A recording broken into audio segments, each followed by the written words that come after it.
Hello friends, എല്ലാവർക്കും ചെമ്മരിപ്പൂവിൻ്റെ പുതിയൊരു episode വീഡിയോയിലേക്ക് സ്വാഗതം.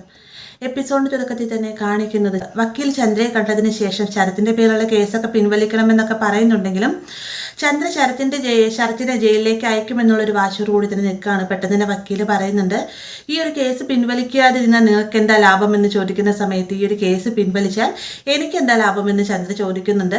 നിങ്ങൾക്ക് ഞാൻ പണം നൽകാമെന്ന് പറയുമ്പോഴത്തേക്ക് ചന്ദ്രയുടെ മനസ്സൊന്ന് മാറുവാണ് കേട്ടോ. കൂട്ടത്തിൽ തന്നെ ഭാമയും പറയുന്നുണ്ട്, ചന്ദ്രയെ വെറുതെ ആ ചെറുക്കനെ ജയിലിലേക്ക് വിട്ടുകൊണ്ട് നിനക്ക് എന്ത് ഗുണമാണ് ഉണ്ടാകാൻ പോകുന്നത്, അതിന് വെറുതെ വിട്ടേക്കെന്നൊക്കെ പറയുമ്പോഴത്തേക്കും നിങ്ങൾ എത്ര രൂപ എനിക്ക് തരുന്നതെന്ന് ചന്ദ്ര ചോദിക്കുന്നുണ്ട്.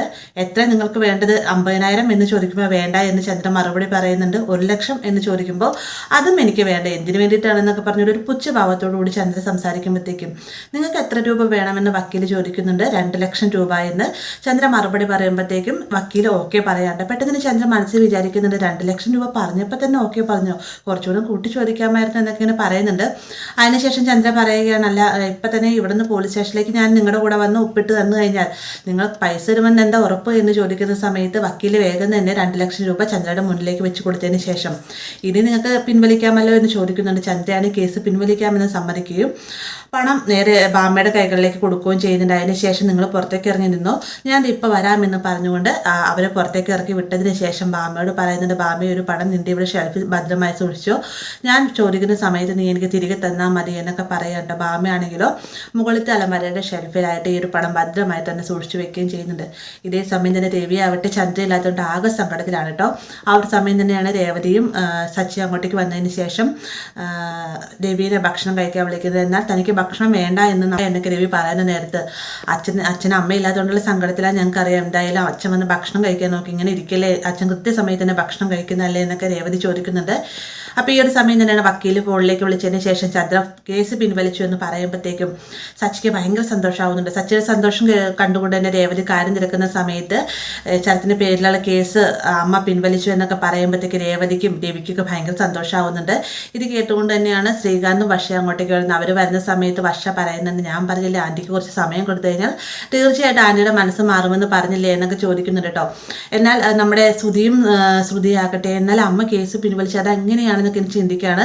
പെട്ടെന്ന് തന്നെ ശ്രുതിയും ഇങ്ങനെ പറയുന്നുണ്ട്, എന്നാലും ആൻറ്റി ഇങ്ങനെ കേസ് പിൻവലിച്ച് അങ്ങനെ വരാൻ സാധ്യതയില്ലല്ലോ എന്നൊക്കെ ചോദിക്കുന്ന നേരത്ത് എന്താ ശ്രുതി, എൻ്റെ അനിയൻ്റെ പേരുള്ള കേസ് അമ്മ പിൻവലിച്ചത് നിനക്ക് ഇഷ്ടമായില്ലേ എന്ന് രേവതി ചോദിക്കുന്ന നേരത്ത് അങ്ങനെ ഒന്നല്ലേ രേവതി, ഞാൻ ഇങ്ങനെ പറഞ്ഞു എന്നുള്ള ആൻറ്റി ഉറച്ചൊരു തീരുമാനത്തോട് നിന്നാണ് പിന്നെ ഇങ്ങനെ മനസ്സ് മാറിയെന്ന് ഞാൻ പറഞ്ഞു എന്നേ ഉള്ളൂ എന്ന് ശ്രുതി മറുപടി പറയുന്നുണ്ട് കേട്ടോ.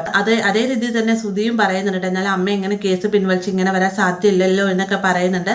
ആ ഒരു സമയം തന്നെ സച്ചി പറയുന്നുണ്ട്, എന്തായാലും അച്ഛ അമ്മ കേസ് പിൻവലിച്ചില്ലേ, എന്തായാലും അമ്മ ഇങ്ങോട്ടേ കൂട്ടിക്കൊണ്ട് വരാൻ നോക്കുക എന്ന് പറയുമ്പോഴത്തേക്ക് അവളായി തന്നെ ഇറങ്ങിപ്പോയതില്ല, അവളായി തന്നെ തിരിച്ചു വന്നോളൂ, ഞാനായിട്ട് കൂട്ടിക്കൊണ്ട് വരികയില്ല എന്നൊക്കെ പറഞ്ഞുകൊണ്ട് രവിയും വാച്ചോട് കൂടി തന്നെ ഉറച്ചു നിൽക്കുകയാണ്. എന്നാൽ അമ്മ എത്രയും വേഗം കൂട്ടിക്കൊണ്ട് വരണമെന്ന് ശ്രീകാന്തും അതുപോലെ തന്നെ സച്ചിയും ശ്രുതിയും എല്ലാം തന്നെ പറയുന്നുണ്ടെങ്കിലും രവി ഇതിന് തയ്യാറാവുന്നില്ല. പെട്ടെന്ന് തന്നെ ശ്രുതി പറയുന്നുണ്ടെന്നാൽ ഞാൻ പോയി കൂട്ടിക്കൊണ്ടുവരാം, ഞാൻ പറഞ്ഞാൽ അമ്മ തീർച്ചയായിട്ടും വരുമെന്നൊക്കെ പറയുമ്പോഴത്തേക്കും നീ എന്തിനു പോകണം, നീ പോയി കഴിഞ്ഞ് കഴിഞ്ഞാൽ അമ്മയ്ക്ക് വാശി കൂടുകയുള്ളൂ, അച്ഛൻ വരാത്തതുകൊണ്ട് തന്നെ അമ്മ വീണ്ടും അവിടെ നിൽക്കാനുള്ള സാധ്യത കൂടുതലേ ഉള്ളൂ എന്നൊക്കെ പറഞ്ഞുകൊണ്ട് സച്ചി ശ്രുതിനെ വഴക്ക് പറയുന്നുണ്ട്. ആ ഒരു സമയം രവി പറയുന്ന ആര് പോയാലും വേണ്ടില്ല, പോയി കഴിഞ്ഞാൽ ചന്ദ്രയോട് പറഞ്ഞേക്ക് വാശിയുടെ പുറത്ത് എന്തെങ്കിലും ചെയ്ത് കൂട്ടിക്കഴിഞ്ഞാൽ മറ്റുള്ളവർക്ക് വേദനിക്കും, ആ ഒരു കാര്യം എന്നും ഓർമ്മയിരിക്കണമെന്ന് പറഞ്ഞിട്ട് രവി അകത്തേക്ക് കയറി പോവാൻ കേട്ടോ.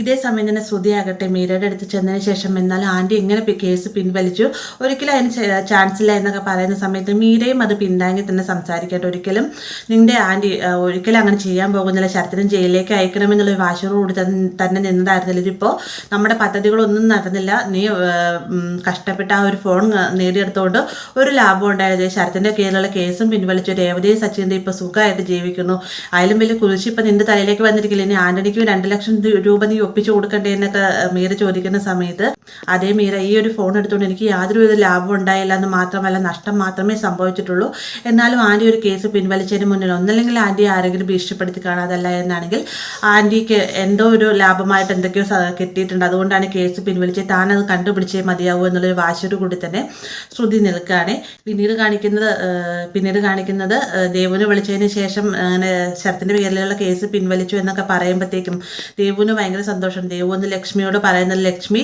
നേരെ കൃഷ്ണേട്ടൻ്റെ ഫോട്ടോയുടെ മുന്നിൽ വന്നിരുന്നു നമ്മുടെ മകൻ്റെ പേരിൽ കേസൊക്കെ പിൻവലിച്ചു എന്നൊക്കെ പറഞ്ഞുകൊണ്ട് സങ്കടപ്പെട്ടുകൊണ്ടിരിക്കുന്ന സമയത്താണ് സച്ചി രേവതിയും കൂടെ കൂടിയിട്ട് ശരത്തിനെ കൂട്ടിക്കൊണ്ട് അങ്ങോട്ടേക്ക് വരുന്നത്. ശരത്തിനെ കാണുമ്പോഴത്തേക്കും ലക്ഷ്മി ഭയങ്കര സന്തോഷമാവുന്നുണ്ട്. ഓടിച്ചെന്ന് കെട്ടിപ്പിടിക്കുകയും എന്തായാലും മോനെ നിന്നെ പേരിലുള്ള കേസൊക്കെ പിൻവലിച്ചില്ല, അമ്മയ്ക്ക് സന്തോഷമായി, അമ്മയ്ക്ക് ഇപ്പോഴാണ് സമാധാനമായെന്നൊക്കെ പറഞ്ഞുകൊണ്ട് സംസാരിക്കുന്ന നേരത്ത് അമ്മ എന്നോട് ക്ഷമിക്കണം, അമ്മ ഞാൻ അറിയാതെ എന്നെ തെറ്റ് ചെയ്തു പോയി എന്നൊക്കെയാണ് ശരത്ത് പറയുന്നുണ്ട്. നിന്നോട് ഞാൻ അന്നും പറഞ്ഞാൽ ആൻ്റണിയായിട്ടൊരു കൂട്ടുകെട്ടും വേണ്ട എന്ന്, എന്തായാലും മോൻ എല്ലാ കാര്യങ്ങളും മനസ്സിലായല്ലോ എന്നൊക്കെ ലക്ഷ്മി പറയുന്ന കൂടി തന്നെ പറയുന്നുണ്ട്. നീ എന്നോടല്ല ക്ഷമ ചോദിക്കുന്നത്, നീ തെറ്റുകൾ ചെയ്തിട്ടും നിന്നോട് ക്ഷമിച്ച് സഹിച്ച് നിൻ്റെ കൂടെ എല്ലാ കാര്യത്തിലും ഇപ്പോഴും കൂട്ടി നിൽക്കുന്ന നിൻ്റെ ഒരു അച്ഛൻ്റെ സ്ഥാനത്ത് നിന്ന് ഏട്ടനാണ് സച്ചി, അവനോടാണ് നീ ക്ഷമ ചോദിക്കേണ്ടതെന്ന് പറയുമ്പോഴത്തേക്കും വേഗം തന്നെ ശരത്ത് സച്ചിയുടെ അടുത്തേക്ക് ചെല്ലുകയാണ്. അപ്പോൾ ഇതെല്ലാം കേട്ടുകൊണ്ട് സച്ചി ഭയങ്കരമായിട്ട് തന്നെ ഇമോഷണലായിട്ട് തന്നെ നിൽക്കുക കേട്ടോ. ഈ ഒരു ഭാഗത്തോടെ ഇന്നത്തെ എപ്പിസോഡ് അവസാനിക്കുന്നത്. വീഡിയോ ഇഷ്ടമായി ലൈക്ക് ചെയ്യാനും കൂടെ ചാനൽ സബ്സ്ക്രൈബ് ചെയ്യാനും മറക്കരുത്.